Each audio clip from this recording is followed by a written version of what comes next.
Think core training is just crunches and sit-ups? Well, think again, because every exercise is a core exercise if you're doing it right.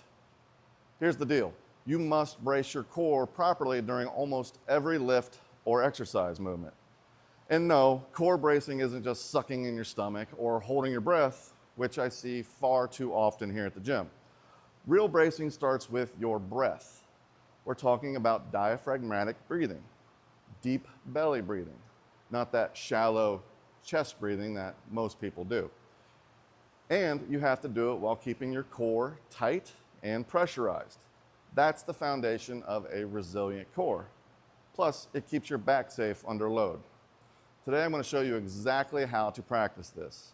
Okay, first up is learning how to breathe properly to begin with. So to breathe properly, we're going to make sure we're breathing deeply. So to do that, we're going to find the bottom of our ribs. We're going to press our fingers just below the ribs into our diaphragm, and we're going to breathe the fingers out.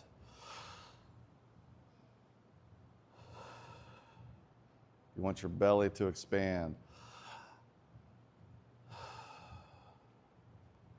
Okay, once you get used to breathing into your diaphragm, getting that deep belly breathing right, then you can move on to the breathing exercises. Okay, the first breathing exercise is the most simple. We're going to learn how to brace while maintaining our breathing.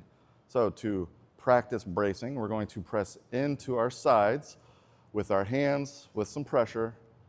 We're going to be below the ribs and above the hip bone. There's a tight little narrow spot in there. That's where you want to press in. Okay? Once you get pressed in, you want to push the hands out with your core. All right, see how the core gets engaged? You should feel pressure in your core and pressure on your hands. Okay, while maintaining that pressure, breathe deeply into your belly. Focus on all the way out. If you can breathe all the way out and maintain a tight core, you're doing it right. You should even feel the pressure increase as you breathe out. The pause squat breathing exercise. So the setup is our feet are going to be shoulder width apart or just outside of shoulder width. Ideally, your toes are pointing straight forward. However, if you need to turn them out because of hip or ankle mobility issues, go ahead. And we're just going to go down into a low sit squat, maintain an upright chest, and you're going to breathe in and out. Okay? You're going to hold the squat as you're doing your breaths in and out. Okay, hold that squat until you are done, and then reset.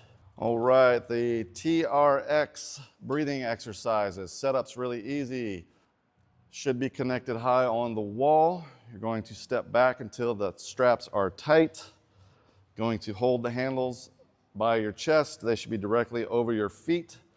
Then you're going to lean back. This is the starting position. And then you do a W row. You're going to hold that. You're going to squeeze. And then while holding that squeeze, you're going to take 5 deep breaths all the way in and all the way out. Bosu ball breathing exercises. This one's easy. Setup is flat side down, round side up. You're going to kneel with the Bosu ball in front of you. You're going to go face down on the Bosu ball. Target the center of the ball right on your solar plexus. Okay? Once you get into position, you're going to want to make sure your body is stiff. Hands can be out here in space to your sides or even behind your back. The importance here is that you are bracing your core, and then you can start your breathing exercises. While maintaining a tight core, breathe all the way in, all the way out. Do all these exercises under a static hold while taking 5 deep breaths all the way in and all the way out. Your core will be much stronger and your workouts will be much more effective with a lot less back pain. Want to build real core that protects your spine and powers your training? Like and subscribe for more in-depth tutorials.